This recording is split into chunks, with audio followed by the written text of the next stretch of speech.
पुराणों में संस्मरण है कि एक बार मां पार्वती ने बड़ी उत्सुकता के साथ बाबा श्री विष्णुनाथ देवाधिदेव महादेव से यह प्रश्न किया कि ऐसा क्यों होता है कि आप अजर अमर हैं और मुझे हर जन्म के बाद नए स्वरूप में आकर फिर से वर्षों की कठोर तपस्या के बाद आपको प्राप्त करना होता है।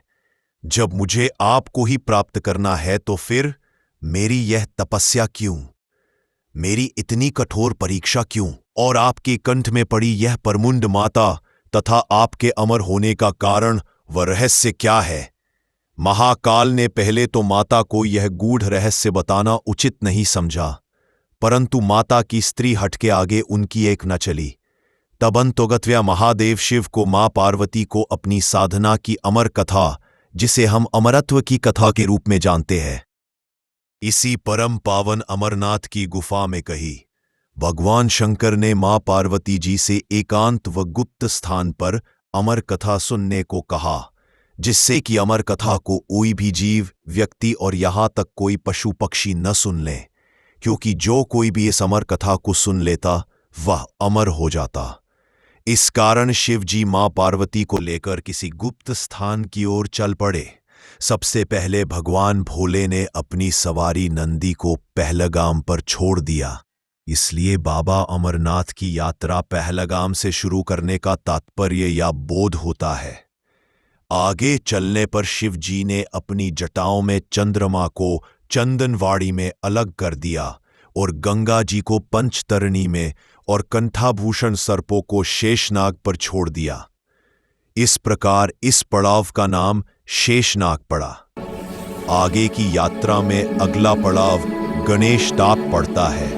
इस स्थान पर बाबा ने अपने पुत्र गणेश को भी छोड़ दिया था, जिसको महागुणा का पर्वत भी कहा जाता है। इस प्रकार महादेव ने अपने पीछे जीवनदायिनी पांचों तत्वों को भी अपने से अलग कर दिया। इसके साथ मां पार्वती संग एक गुप्त गुफा में प्रवेश कर गए।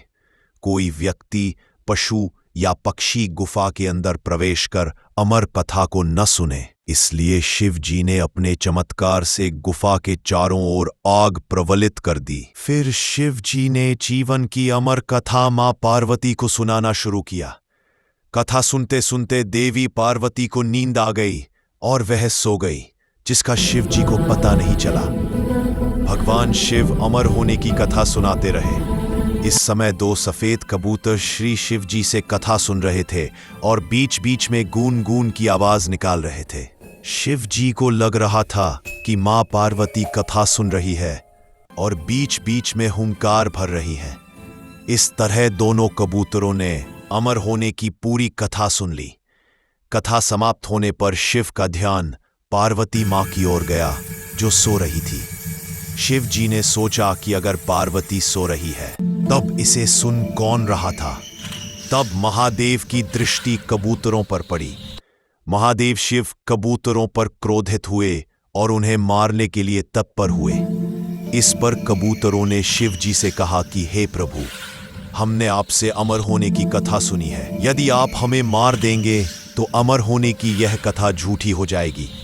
इस पर शिव जी ने कबूतरों को जीवित छोड़ दिया और उन्हें आशीर्वाद दिया कि तुम सदैव इस स्थान पर शिव पार्वती के प्रतीक चिन्ह के रूप में निवास करोगे।